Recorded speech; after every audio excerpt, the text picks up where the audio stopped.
Hi friends, good afternoon. Welcome to my channel. எல்லாம் என்ன பண்ணுறீங்கப்பா? சமையலெல்லாம் முடிச்சிட்டிங்களா?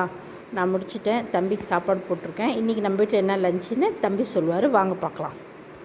சாய்மா, இன்றைக்கி நம்ம வீட்டில் என்ன லஞ்சுன்னு சொல்லு. சாதம், கீரை குழம்பு, அவரைக்காய் பொரியல், ரசம், தயிர்.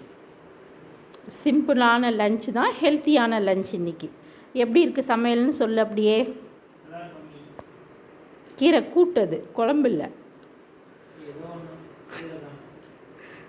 ஓகே, இன்றைக்கி நம்ம வீட்டில் இதுதான் ஃப்ரெண்ட்ஸ் லஞ்சு. நீங்களாம் என்ன செஞ்சீங்கன்னு சொல்லுங்கள். என் வீடியோ உங்களுக்கு பிடிச்சிருந்தா லைக் பண்ணுங்கள், கமெண்ட் பண்ணுங்கள், சப்ஸ்கிரைபர் பண்ணுங்கள். ஓகே, பாய். அடுத்த வீடியோவில் சந்திக்கலாமா? இருங்க, லஞ்சை கிட்ட காமிச்சிட்றேன். இது பாருங்கள், கீரை கூட்டு, அவரைக்காய் பொரியல், ஒயிட் ரைஸ், ரசம், தயிர்.